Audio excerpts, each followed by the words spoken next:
فآمنوا بالله ورسوله ولا تقولوا ثلاثة।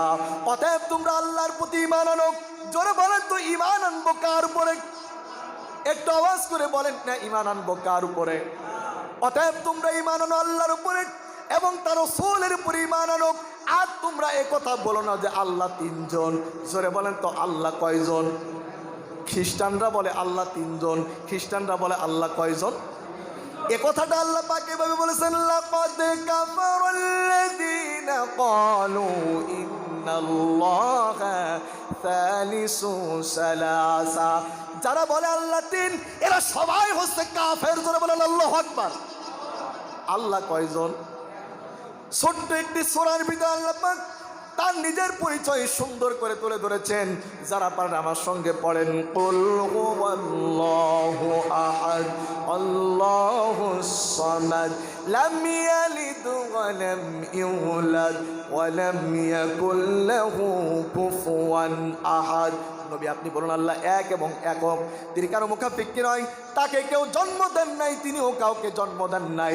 আকাশ আর জমিনে ওই আল্লাহর সমকক্ষ কেউ নাই। জোরে বলেন সুবহানাল্লাহ। এবার জাফর রাদিয়াল্লাহু তাআলা বললেন, মাল মাসীহু ঈসা ইবনে মারইয়াম ইল্লা রাসূলুন ক্বাদ খালাত মিন ক্বাবলিহির রাসূল। ঈসা আলাইহিস সালাম সম্পর্কে আল্লাহ কোরআনে বলেছে, ঈসা তো শুধুমাত্র একজন আল্লাহর নবী, তিনি আল্লাহর রাসূল ছাড়া আর কেউ নাই। তার আগে অনেক নবী রাসূল পৃথিবীতে এসেছে। জোরে বলেন সুবহানাল্লাহ। এই বক্তব্য দিলেন জাফর বাদশা নাজ্জাশীর সামনে। জোরে বলেন তো কার সামনে? একটু বলেন কার সামনে? ঈসা আলাইহিস সালাম সম্পর্কে, অর্থাৎ নাজ্জাশীর নবী সম্পর্কে যখন কুরআনের উদ্ধৃতিগুলি মুসলমানদের কণ্ঠে থেকে বাদশা নাজ্জাশী শুনতে পারলো, সঙ্গে সঙ্গে বাদশা নাজ্জাশী হাতের উপর একটা কাঠের টুকরা উঠিয়ে নিলেন। জোরে বলেন কিসের টুকরা?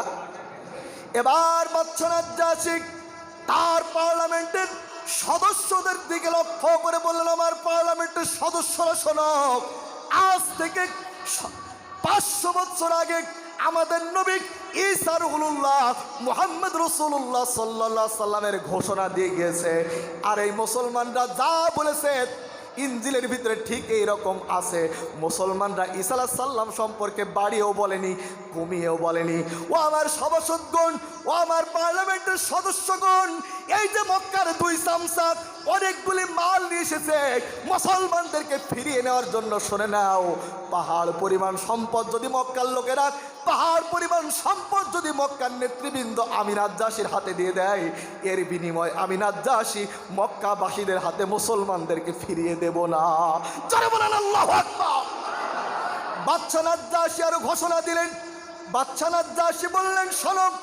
বাদশা নাজ্জাশী বললেন, আমার পার্লামেন্টের সদস্যরা শোনো, যদি কোনো ব্যক্তি, আমার দেশের কোনো ব্যক্তি যদি মুসলমানদের আঘাত করে, আমার দেশের কোনো ব্যক্তি যদি মুসলমানদেরকে কটাক্ষ করে গালি দেয়, তাহলে তাকে 7 দিরহাম জরিমানা করা হবে। 7 দিরহাম জরিমানা করা হবে। কয় দিরহাম?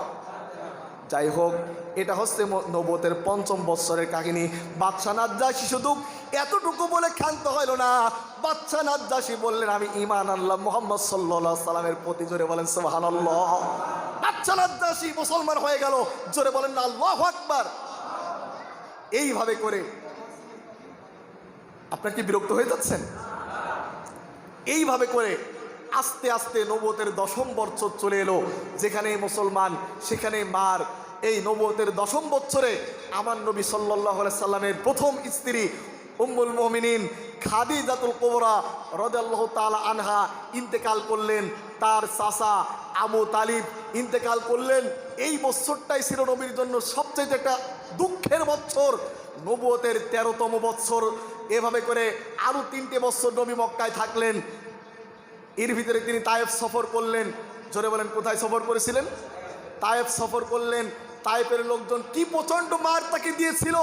ফেরেশতা এসে বলেছিল, নবী আপনি আমাদেরকে বলুন, আমরা পাহাড় দিয়ে সব তায়েফবাসীকে ধ্বংস করে দেই। আল্লাহ নবী বলেছেন, কাফেররা, ও আমার ফেরেশতারা, তোমরা যদি পাহাড় দিয়ে সমস্ত কাফেরদের সহ্য করে শেষ করে দাও, ধ্বংস করে দাও, একটা কাফেরও যদি না বাঁচে, কার কানে আমি পৌঁছাবো লা ইলাহা ইল্লাল্লাহু মুহাম্মদ রাসূলুল্লাহ সাল্লাল্লাহু আলাইহি সাল্লাম গায়ের রক্ত মুছে বিশ্বনবী হাত তুলে বললেন, আল্লাহ এই কাফেররা আমাকে চিনে নাই, আমি যে তোমার নবী এরা তা বুঝতে পারে নাই, না জেনে না বুঝে আমার উপরে যে অত্যাচার করলো আল্লাহ তুমি যেন না জেনে না বুঝে আমার উপরে যে অত্যাচার করলো আল্লাহ তুমি রাগ করে এই কাফেরদের উপরে গজব দিও না। আল্লাহু আকবার বলেন। আমার বন্ধুগণ, এইভাবে করে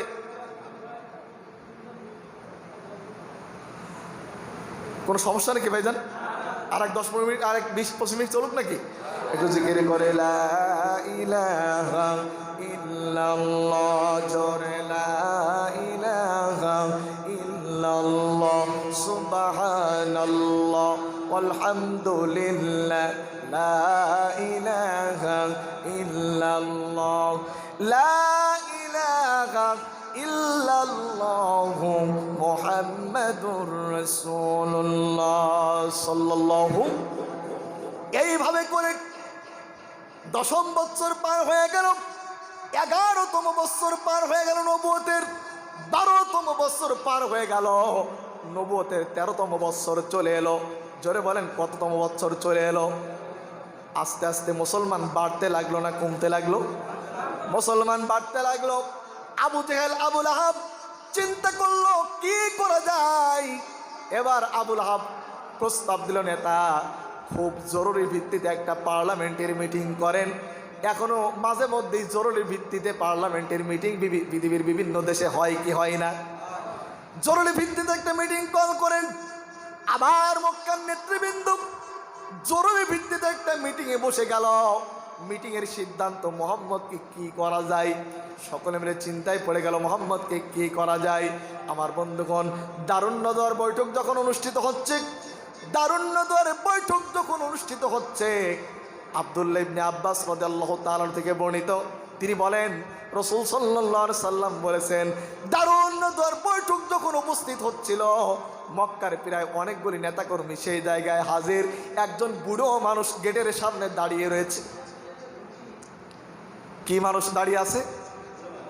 জোরে বলেন। একজন বুড়া মানুষ গেটের সামনে দাঁড়িয়ে আছে।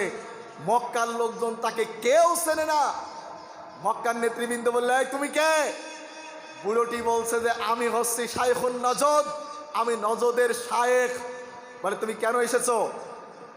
আবু জেহেল বলছে কেন এসছো?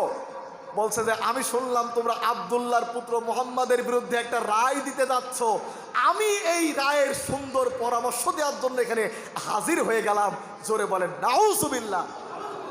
মাঝে মধ্যে ইসলামী নেতৃবৃন্দের বিরুদ্ধে রায় দেওয়ার জন্য বিদেশি কিছু বুড়ো আসে না?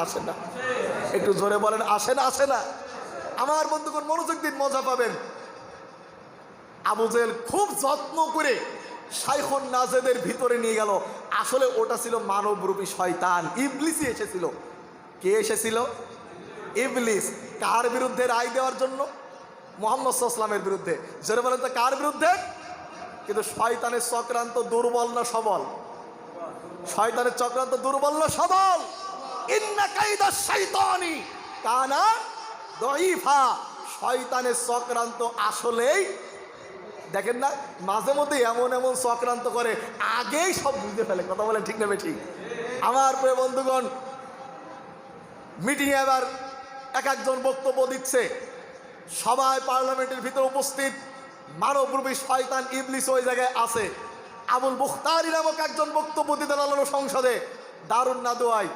আবুল বুখতারি দাঁড়িয়ে বলছে, আমার বক্তব্য হচ্ছে এই, মুহাম্মদকে শিকল দিয়ে বেঁধে রাখা হোক।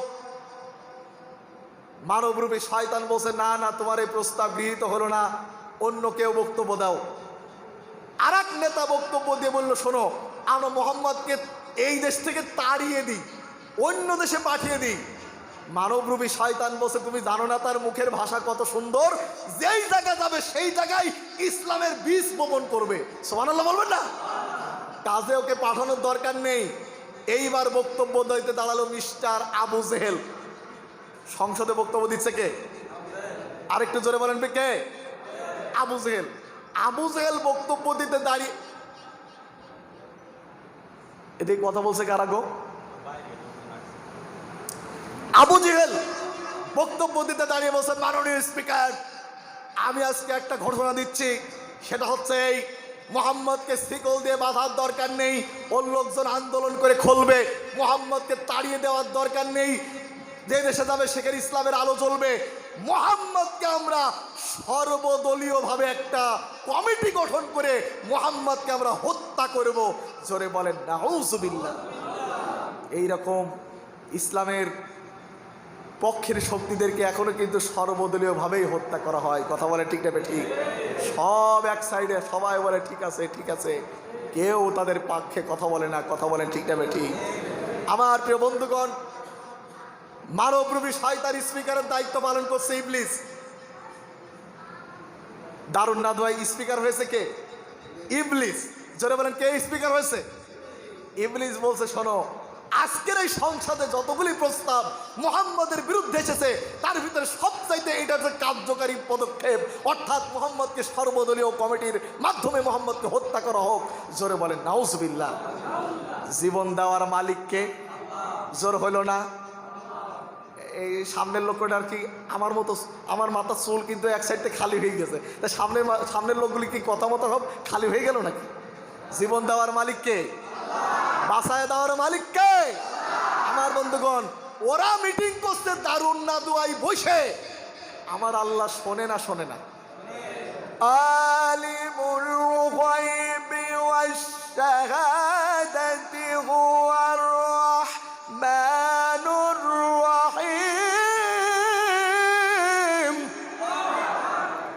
আমার আল্লাহ গায়েবের খবর রাখে।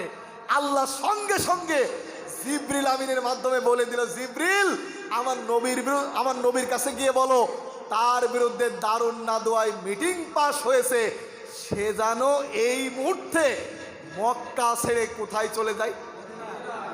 ঠিক সেই মুহূর্তে জিবরিল আমিন এসে বললেন, ইয়া রাসূলুল্লাহ, কে হাবিবাল্লাহ, আল্লাহ রাব্বুল আলামিন আপনাকে এই মুহূর্তে মক্কা থেকে মদিনায় চলে যাওয়ার জন্য অর্ডার দিয়েছেন। ঠিক সেই সময় আল্লাহ পাক এই আয়াত কারিমা নাযিল করলেন, ওয়াকুর রাব্বি আদখিলনি মুদখালা সিদকিন ওয়া আখরিজনি মুখরাজা সিদকিন ওয়াজআলনি মিন লাদুনকা সুলতানান নাসীরা। জোরে বলেন আল্লাহু আকবার। আল্লাহ তাআলা, তুমি আমাকে সত্য সহকারে বের করো, যেখানে তুমি নিচ্ছ সত্য সহকারে নাও, আর তোমার পক্ষ থেকে তুমি আমাকে সুলতানে নাসির অর্থাৎ রাষ্ট্রীয় ক্ষমতা দান করো। চিৎকার করে বলেন না সুবহানাল্লাহ। একটু জোরে বলেন না সুবহানাল্লাহ। বিশ্বনবী বললেন, আল্লাহ তাআলা তুমি আমাকে সত্য সহকারে বের করো, অর্থাৎ হিজরতের হুকুম দিয়ে আল্লাহ রাব্বুল আলামিন সূরা বানী ইসরাঈলের এই ৮০ নাম্বার আয়াতে কারিমা নাজিল করে রাসূলকে জানাই দিল, রাসূল আর মক্কায় থাকার দরকার নাই, এখনই তুমি হিজরত করে মদিনায় চলে যাও। জোরে বলেন সুবহানাল্লাহ। রাসূলের বাল্যকালের বন্ধু আবু বকর সিদ্দিক রাদিয়াল্লাহু তাআলা আনহু, আবু বকরকে রাসূল আগেই সতর্কবার্তা দিয়ে রেখেছিলেন, আবু বকর এই মক্কায় হয়তো বেশি দিন আর থাকা যাবে না, এই মক্কা আমাদের ছাড়া লাগবে। সাহাবায়ে কেরাম একে একে মদিনায় চলে গেলেন। বিশ্বনবী সাল্লাল্লাহু আলাইহি সাল্লাম যেই রাতে হিজরত করবেন, বিশ্বনবী যেই রাতে হিজরত করবেন, ওই রাতে আলী রাদিয়াল্লাহু তাআলা আনহুকে হুজুর কাছে ডাকলেন, বললেন, আলী আমার কাছে আসো। আলী রাদিয়াল্লাহু তাআলা আনহু রাসূলের কাছে আসলো। বিশ্বনবী বললেন, আলী, মক্কার ওই গোত্রের লোকগুলি আমার কাছে কিছু টাকা রেখে গেছে, তুমি তাদের এই টাকাগুলি পৌঁছে দিবে। অমক এতিম আমার কাছে কিছু সম্পদ রেখেছে, তার সম্পদ পৌঁছে দেবে। অমক বিধবা নারীর কিছু টাকা আছে, তুমি টাকাগুলি পৌঁছে দেবে। দেওয়ার পরে তুমি আমার কাছে ফিরে আসবে।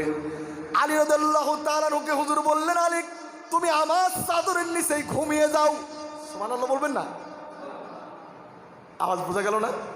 রাসূল বললেন, তুমি আমার চাদরের নিচেই ঘুমিয়ে যাও। সুবহানাল্লাহ বলেন।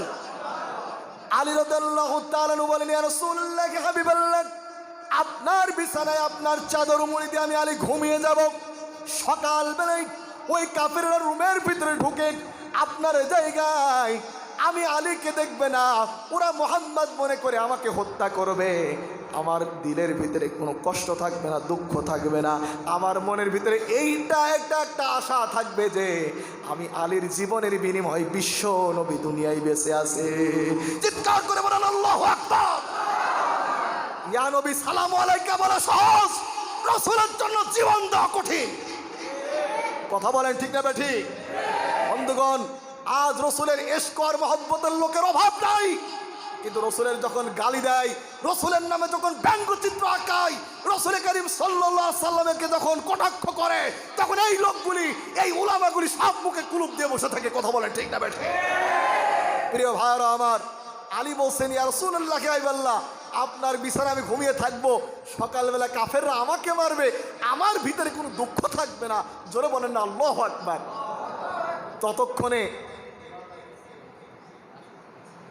ততক্ষণে কাফেররা সব নবী করিম সাল্লাল্লাহু আলাইহি সাল্লামের ঘরের কাছে চলে এসেছে।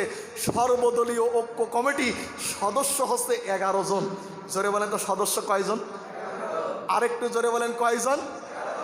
11 জন সদস্য বিশ্বনবী সাল্লাল্লাহু আলাইহি সাল্লামের ঘরের পাশে এসে রাত্রে অবস্থান নিয়েছে। আল্লাহ রসুল বললেন, জিবরিল আমি বলি, রাসূলুল্লাহ গাইবাল্লাহ বেরিয়ে যান।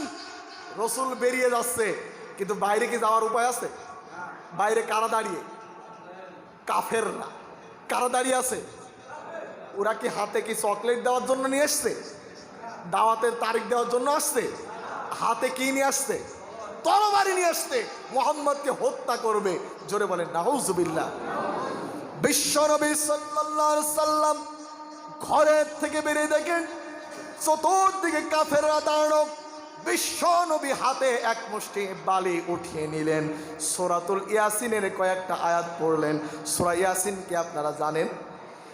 ইয়াসিন ওয়াল কুরআনিল হাকীম ইন্নাকা লামিনাল মুরসালিন আলা সিরাতিম মুস্তাকিম তানজিলাল আজিজির রহিম লিতুনযিরা কওমান মা উনযিরা আবাউহুম ফাহুম গাফিলুন।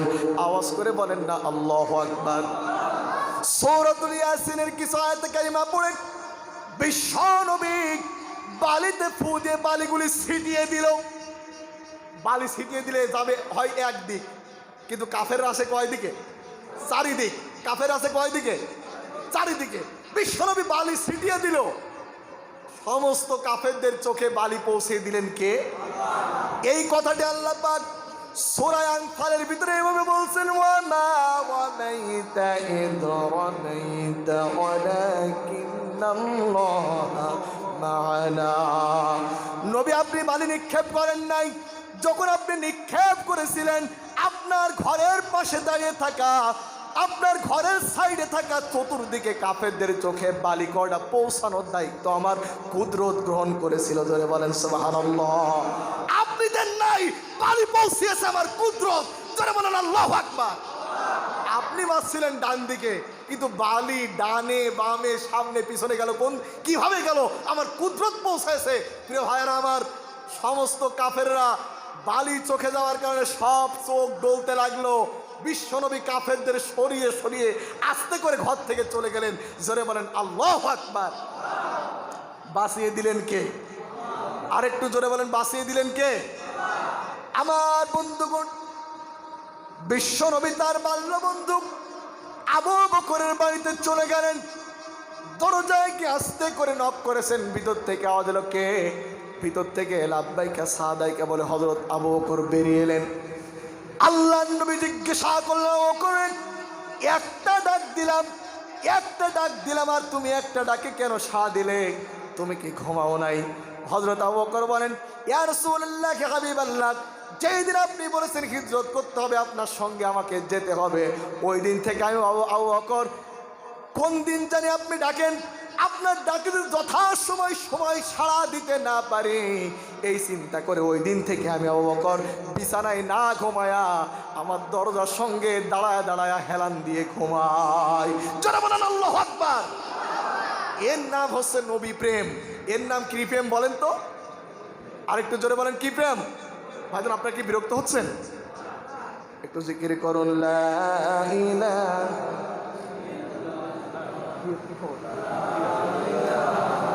একটু পানি আনেন।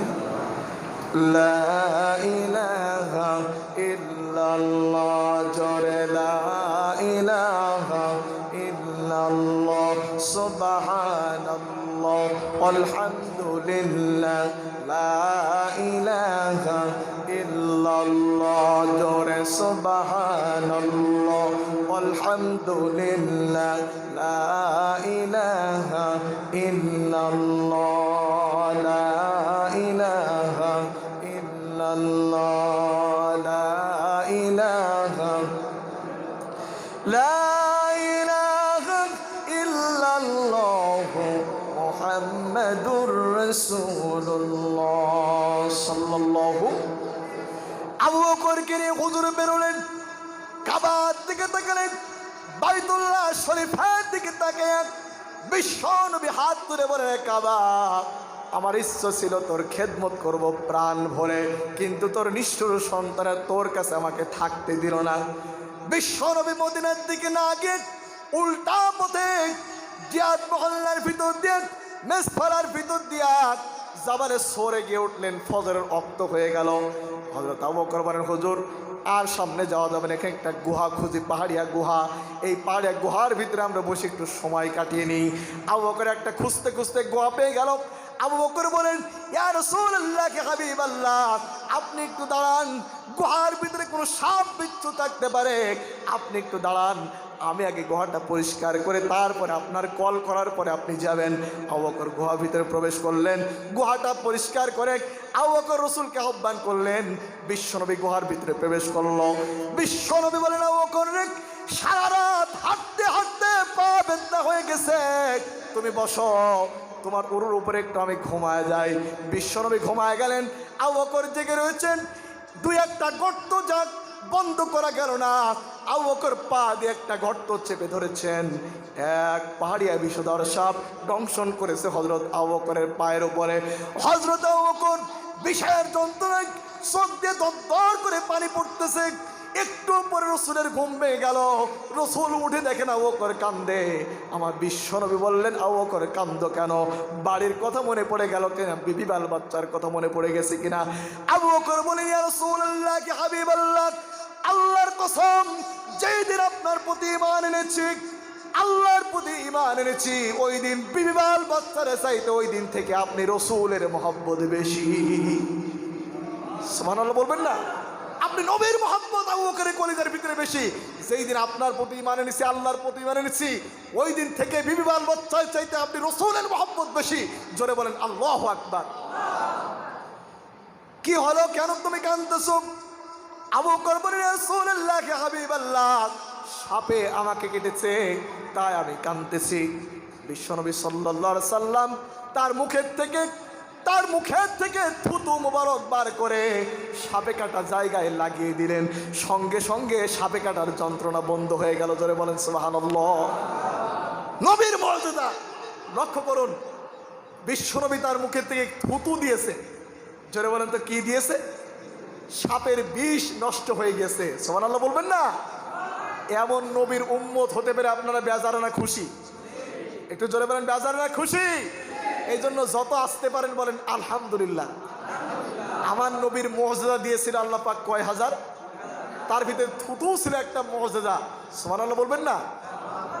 আমার রাসূল সাল্লাল্লাহু আলাইহি সাল্লাম কত বড় একদম দামি নবী। একটু লক্ষ্য করুন, সাইয়েদনা আবু হুরায়রা রাদিয়াল্লাহু তাআলা আনহু, এটা এখানে থাকে, আমরা একটু একটা মুআজিজার একটা কাহিনী শুনে নিই। আবু হুরায়রা রাদিয়াল্লাহু তাআলা আনহু বলছেন, একবার আমার প্রচণ্ড ক্ষুধা লেগে গেল। আমি ক্ষুধার যন্ত্রণায় মসজিদের কাছে এসে ঘোরাফেরা করছি। আল্লাহ রাসূল আমার চেহারা দেখেই বুঝে ফেলেছেন যে আমার ক্ষুধার্ত আছি। আল্লাহ রাসূল বলছে, আবু হুরায়রা, আমার সাথে এসো। আল্লাহ রাসূল আবু হুরায়রাকে নিয়ে তার বাড়ির সামনে নিয়ে গিয়ে বলে, একটু দাঁড়াও। তিনি ভিতরে প্রবেশ করলেন। রাসূল কারীম সাল্লাল্লাহু আলাইহি সাল্লাম স্ত্রীদেরকে বললেন, আমাদের ঘরে কি তেমন কোনো খাবার আছে? উম্মুল মুমিনিন আয়েশা সিদ্দিকা রাদিয়াল্লাহু তাআলা আনহা বললেন, ইয়া রাসূলুল্লাহ, ইয়া হাবিবাল্লাহ, ঘরে মদিনার আনসারী একটা মেয়ে আপনার জন্য 1 গ্লাস দুধ দিয়ে গিয়েছে। দুধ কয় গ্লাস? আরেকটু জোরে বলেন, কয় গ্লাস? আল্লাহ রাসূল আবু হুরায়রার কাছে এসে বলছে, আবু হুরায়রা শোনো, ওই মসজিদের পিড়ে 70 জন সাহাবী রয়েছে। ওরা গরিব মানুষ, কাজ কাম করতে পারে না, ওরা রসুলের মহব্বতে থাকে, কাজ হলে যায়, না হলে ইবাদত বন্দি করে। 70 জন লোক রয়েছে ওখানে। তো যাও তুমি 70 জন লোক ডেকে এই জায়গায় নিয়ে আসো। দুধ কয় গ্লাস? একটু জোরে বলেন, কয় গ্লাস?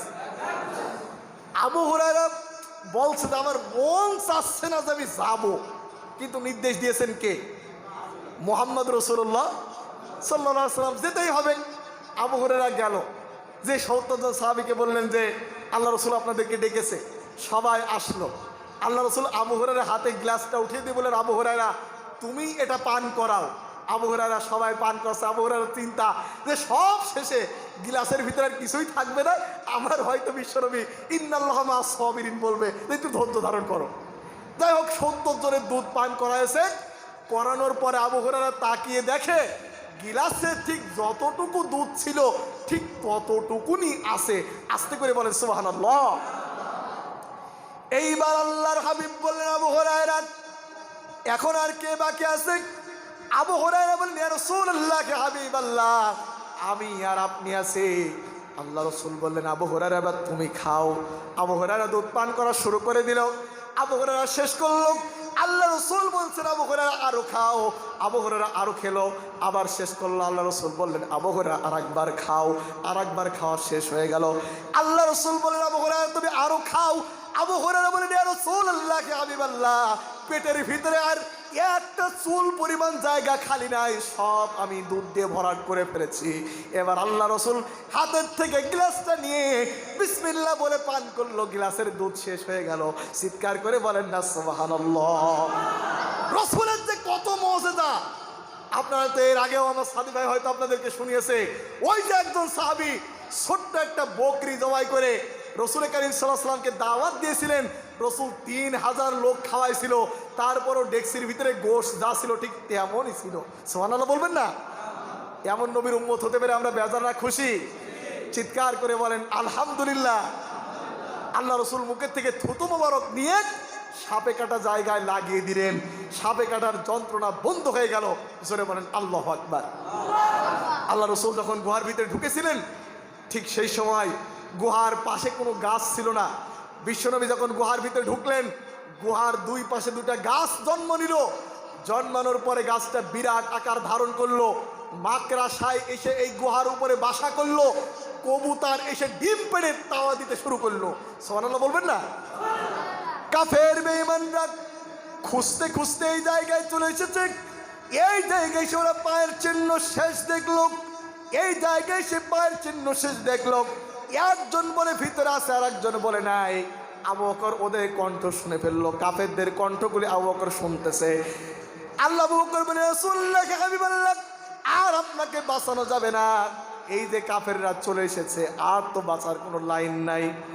আল্লাহ রাব্বুল আলামিন এই কথাটি বলতে গিয়ে এভাবে বলছেন, ইয়াকুলু লিসাহিবিহি লা তাহজান ইন্নাল্লাহা মা'ানা। জোরে বলেন আল্লাহু আকবার। আল্লাহর হাবিব বললেন, ভয় পেও না, ভয় পেও না, চিন্তা করো না, আমরা একা নও, আল্লাহ রাব্বুল আলামিন আমাদের সাথে আছে। চিৎকার করে বলেন না সুবহানাল্লাহ। আজ মুসলমানদের এই দুর্দিনে মুসলমানদের সাথে কে আছে? জোরে বলেন, আরেকটু জোরে বলেন, কে আছে? ওয়া কানা হাক্কান আলাইনা নাসরুল মুমিনিন। মুমিন বান্দা যদি বিপদে পড়ে যায়, আল্লাহর জন্য মুমিনদের সাহায্য করা ওয়াজিব হয়ে যায়। জোরে বলেন সুবহানাল্লাহ। আমার বন্ধুগণ, বিশ্বনবী এখানে কয়েকদিন অবস্থান করার পর এবার বিশ্বনবী আবু বকর রাদিয়াল্লাহু তাআলা আনহু দুইজনে মিলে এবার মদিনার দিকে সফর করা শুরু করলেন। এই সফর করতে করতে এক পর্যায়ে বিশ্বনবী সাল্লাল্লাহু আলাইহি সাল্লাম মদিনার উপকণ্ঠে পৌঁছে গেলেন। মদিনাতুল মুনাওয়ারার কাছাকাছি চলে গেলেন। কাছে টাকা আছে কিন্তু খাবারের কোনো জায়গা নেই।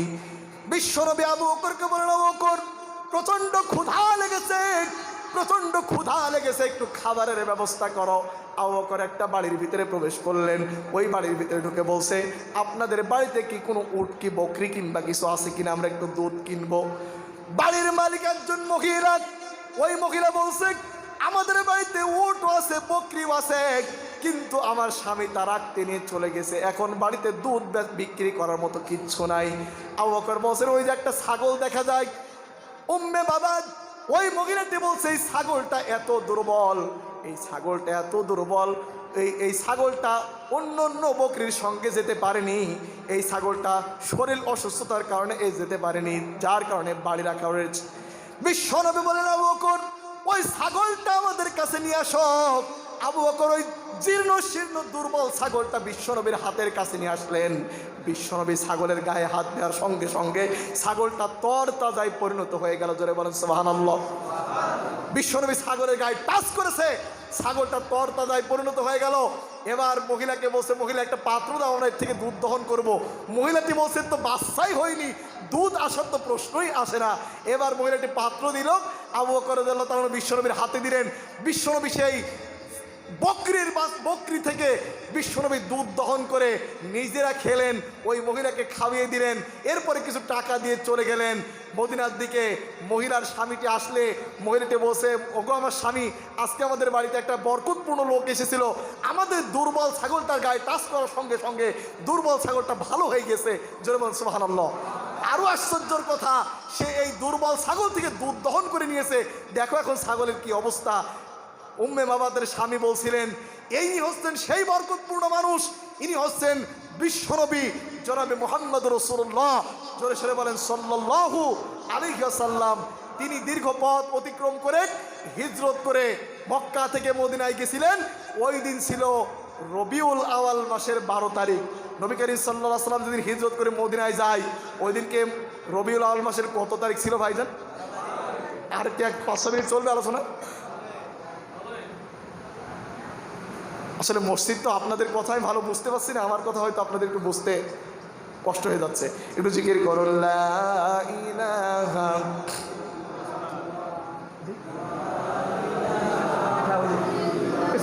কথা বলি ইল্লাল্লাহ জোরে লা ইলাহা। নিখিল জগৎ জিকির করেন তোমার নামে রাত্রি দিন, তোমার প্রেমে পাথর ফেটে ঝর্ণা ছুটে হয় বিলীন, তোমার নামে পাখিরা গান গেয়ে যায়, তোমায় পেতে নদী সাগরে মিলায়, ফুল পাখিরা তোমার নামে গাই যে গান, এই পৃথিবী ও আকাশে মালিক তুমি রহমান। লা ইলাহা জোরে লা ইলাহা ইল্লাল্লাহ, লা ইলাহা ইল্লাল্লাহ মুহাম্মাদুর রাসূলুল্লাহ সাল্লাল্লাহু। বিশ্বনবী মক্কা থেকে বের হওয়ার আগে একটা দোয়া করেছিলেন, সেই দোয়াটা কি আবার শুনুন।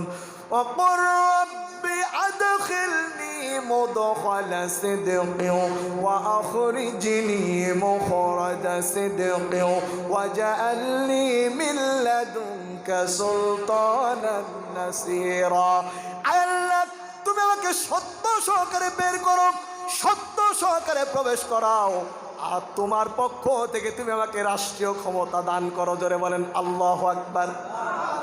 বিশ্বনবীকে মদিনার লোকজন পেয়ে বিশ্বনবীকে মদিনার প্রেসিডেন্ট বানায় দিলেন, কারণ দোয়া কবুল করেছেন কে? আল্লাহ। জোরে বলেন দোয়া কবুল করেছেন কে? মদিনার লোকজন বিশ্বনবীকে প্রেসিডেন্ট বানায় দিলেন। সুবহানাল্লাহ বলবেন না? আজ মদিনায় কোনো অশান্তি নাই, মদিনার মানুষেরা দরজা খুলে ঘুমাতে পারে।